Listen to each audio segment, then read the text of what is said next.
amigos, retornamos. Houve um probleminha aqui. Pedir a graça para entrar novamente. Se a Graça estiver ouvindo, não sei. Oi, Ferrari, desculpa, caiu a internet, eu não sei o que aconteceu. Não caiu não. Vou falar com a... Olá. Graça. Ô, Catarina, não caiu a internet, não. Apareceu uma mensagem para mim que o vídeo ia ser encerrado. Foi. Então, gente, a pureza é o símbolo da infância, não é? A gente, quando fala que a criança é pura, é o símbolo de que aquela criança não sabe ainda o que ela pode ou não fazer, distinguir perfeitamente, ter a ideia do que vai ser certo ou errado. Ela vai no impulso da sua ingenuidade, da sua pureza.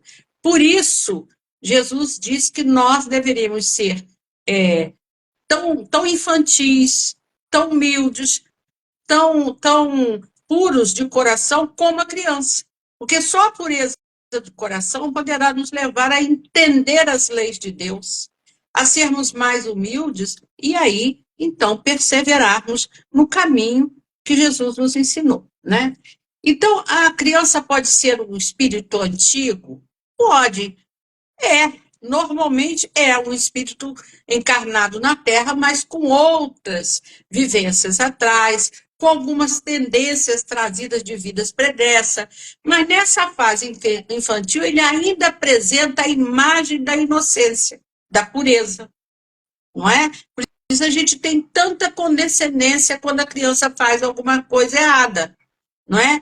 Agora, quando nós voltamos à Terra e passamos por essa fase da infância, como eu falei, até os 7 anos aproximadamente, então nós recomeçamos a acessar o que trazemos de outras vidas.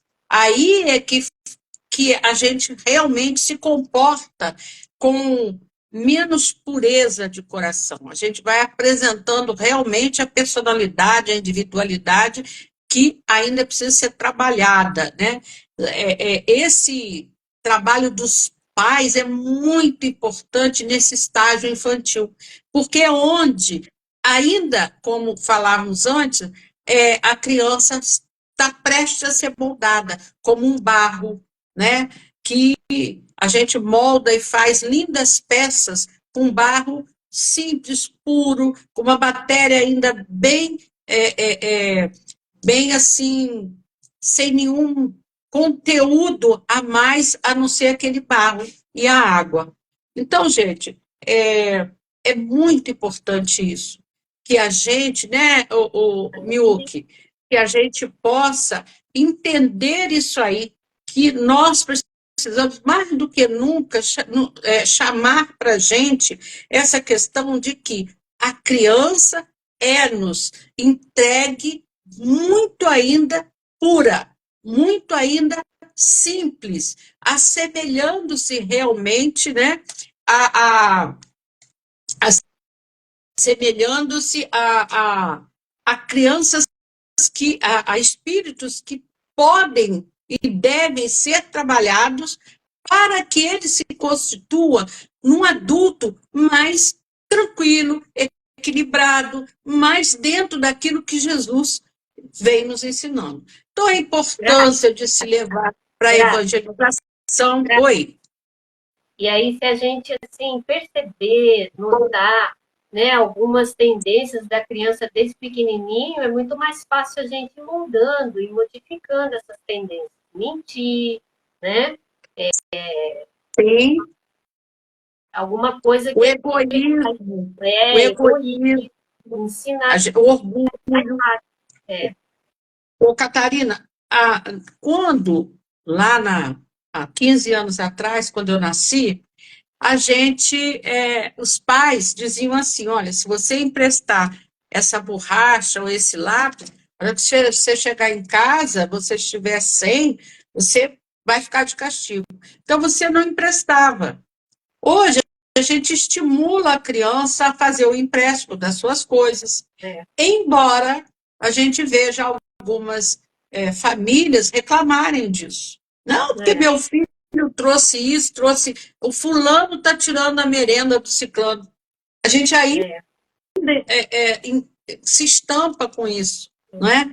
Então, às vezes, você tira essa pureza da criança, dela dar aquilo que ela acha que pode dividir com o colega, não é? Então, esse chamado de Jesus aos apóstolos, aqueles que o seguiam, também é para isso, não é? Você não tem que chamar a atenção deles dessa forma, de uma forma egoística. Não chega perto do mestre, entendeu?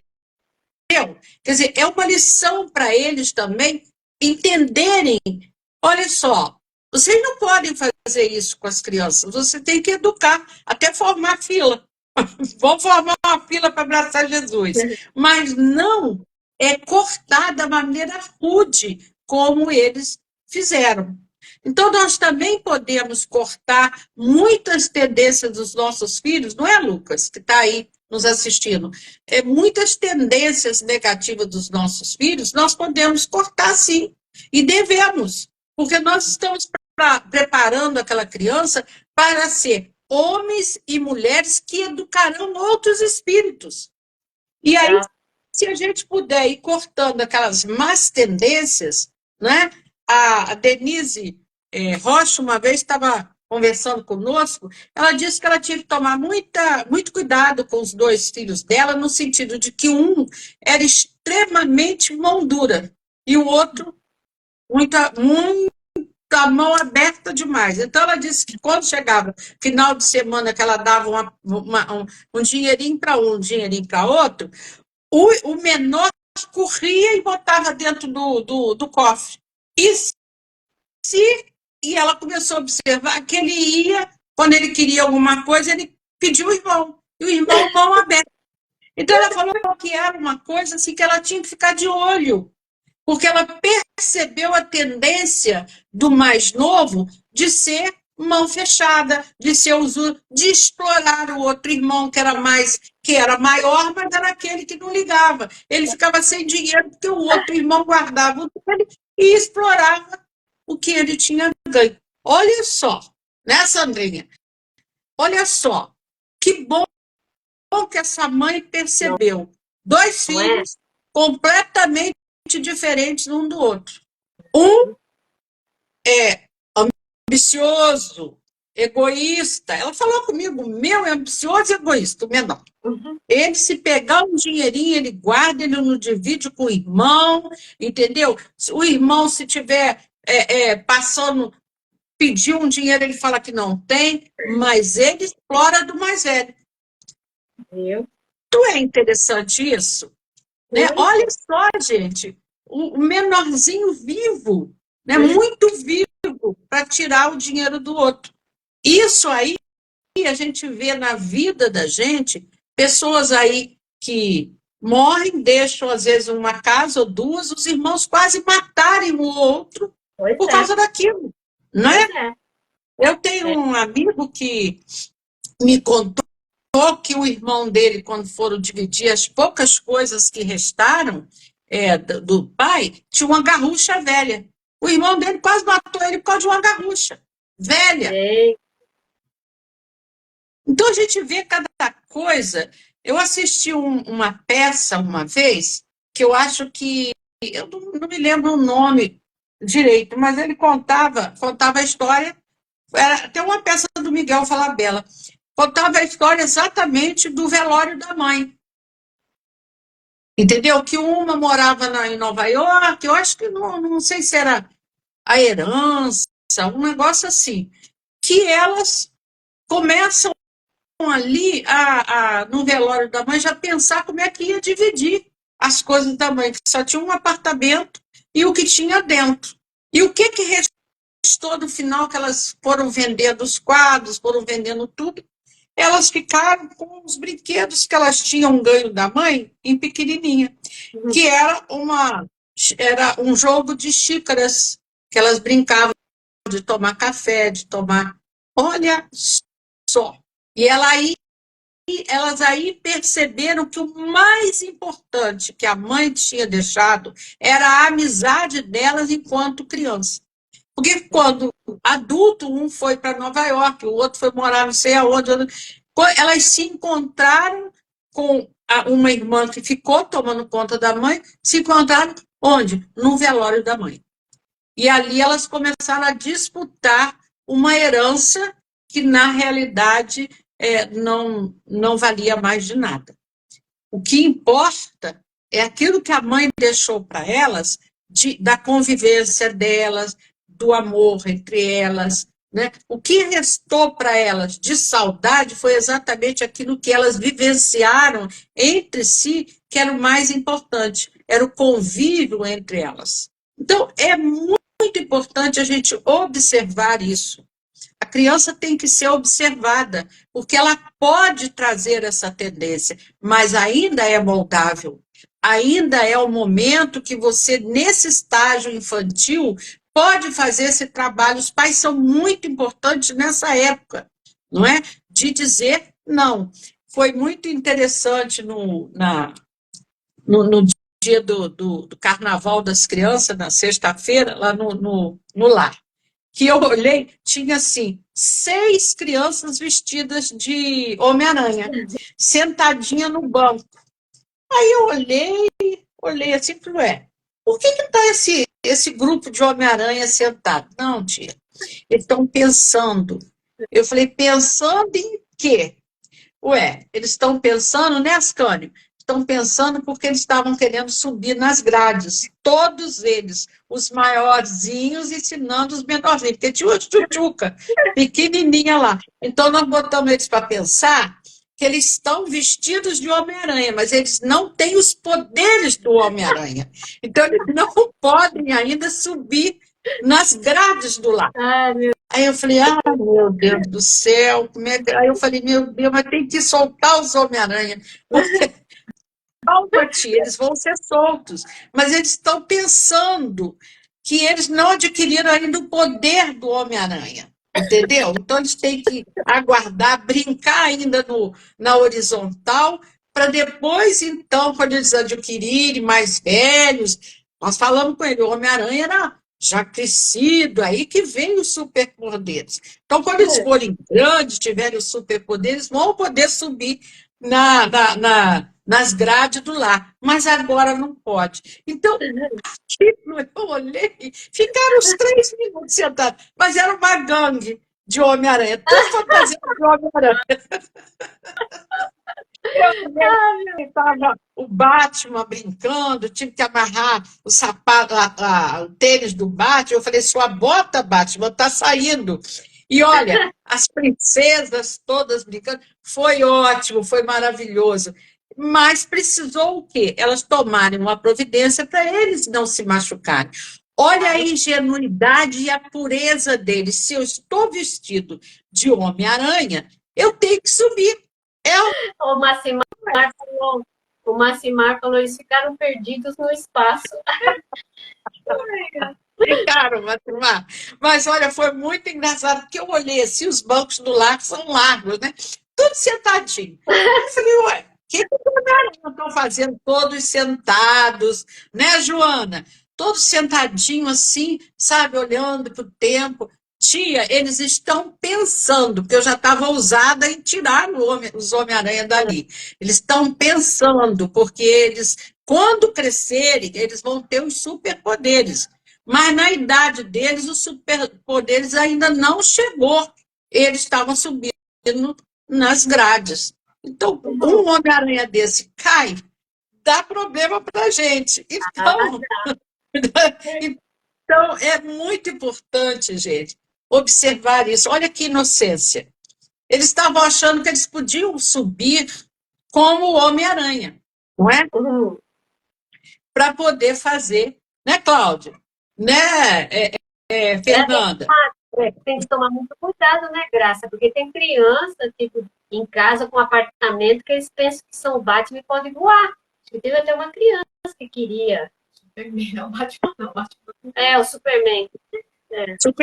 Olha o perigo. O Batman estava com a bota desamarrado, ainda fui amarrar a bota do Batman, mas o Batman estava tranquilo, ele só voava. Eu corria para cá, para correr. Gente, eu adoro. Eu fico ali, tanto que eu percebi que os Homem-Aranha estavam. Era uma quadrilha de Homem-Aranha. Era muito.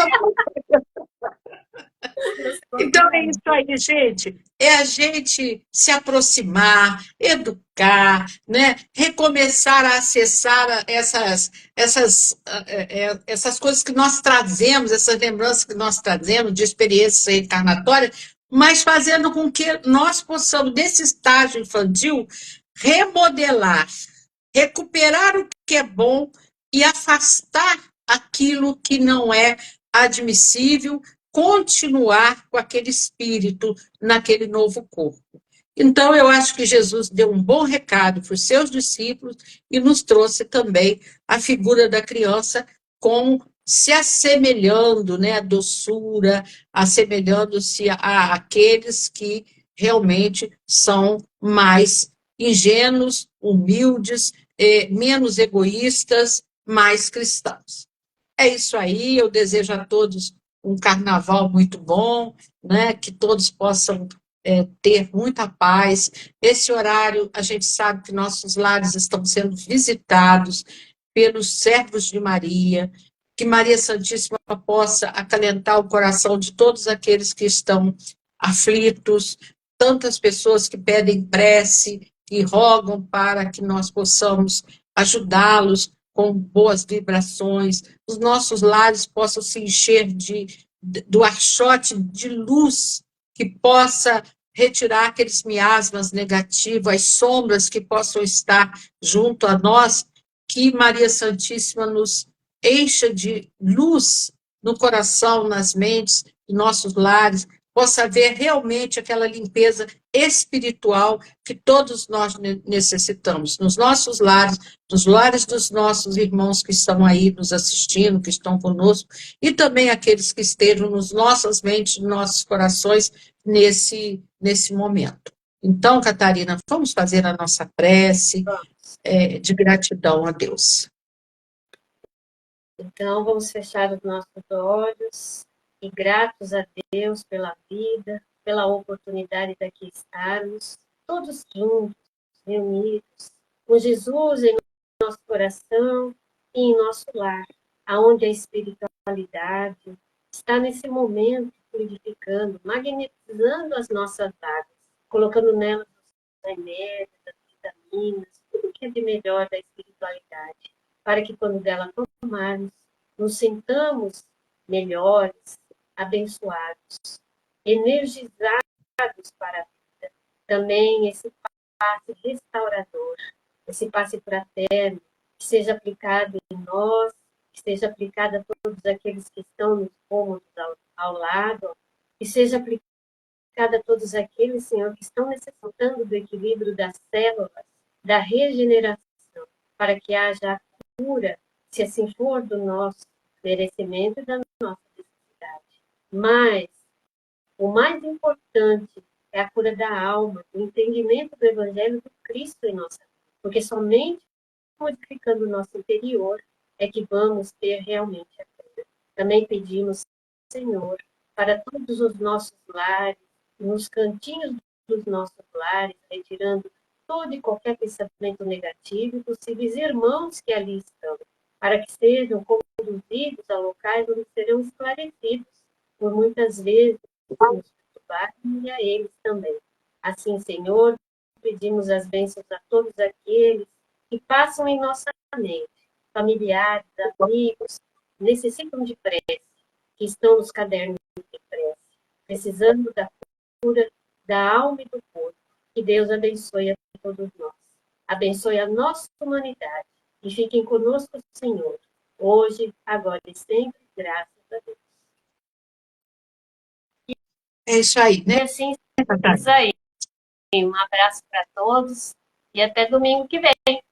Tchau, Graça. Tchau, Graça. Tchau. Oi, Fica Rômulo. com Deus. Tudo Oi, bem? Rômulo. Nós já Bom te terminamos, ver. Rômulo. A gente começa às 6 horas, tá ok? Domingo que vem, se der, você entra. Tchau. Beijão. Tchau, Rômulo. Tchau, gente. Um abraço. Tchau, Fiquem um com Deus. abraço.